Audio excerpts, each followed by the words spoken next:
a catch and kill scheme.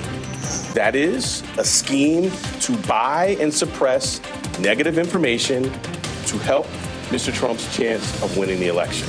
Breaking news right now at 5. New York's district attorney lays out his case against former President Donald Trump. We have new insight into the unsealed indictment. Plus, see what happened inside that New York courtroom and what comes next. Make the most of this. It's set to change sooner than you think. The updated timeline for rain and a big cool down. And right now at 5, we continue to follow this breaking news on former President Trump's arraignment in New York. As we speak, he's on his way back to his Mar-a-Lago home after pleading not guilty to 34 counts of falsifying business records.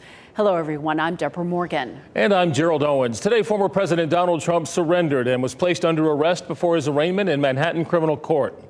These images, released in the last few hours, give us our first and only real look inside that courtroom. Within the last hour, we've heard from both Donald Trump's attorneys and the district attorney. Mark Boyles in the WRAL Live Center with what they had to say. Mark? Well, former President Donald Trump's attorney says they are going to vigorously fight this. They're going to go through the process. It's going to be slow, though. The next in-person hearing is not scheduled until the end of the year, Gerald, not until December. Here's where the former president is right now, the red icon right over Virginia Beach area. He's going to come down over North Carolina, head down to Palm Beach. Should be there around 6:30 this evening. We'll monitor that for you. He's expected to speak this evening at 8. As for the DA there in Manhattan, Alvin Bragg speaking just after 4 o'clock this afternoon about what was in that indictment. Take a listen.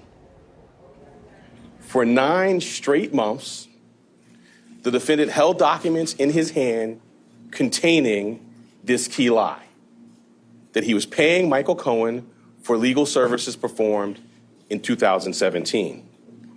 And he personally signed checks for payments to Michael Cohen for each of these 9 months.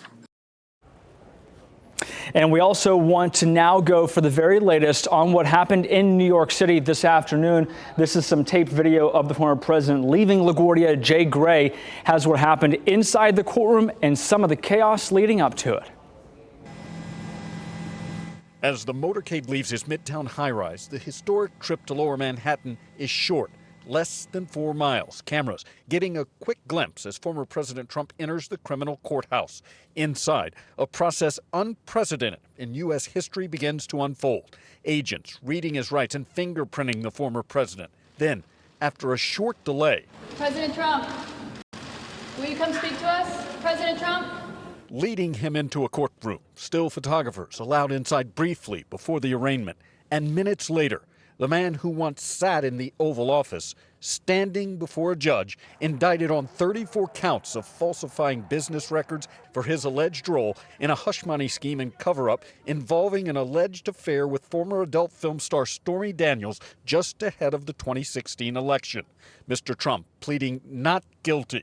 The entire process seemingly unnoticed by hundreds gathered just outside of the courthouse.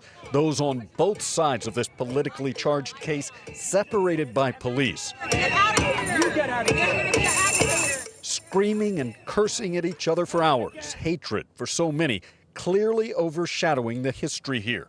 The scene, for casual observers, almost unbelievable. I'm just looking at the absence of reality, to put it bluntly. That's all I could say. As the screaming continues, while the man they're arguing over, now a defendant, leaves the courthouse. Jay Gray, NBC News, New York.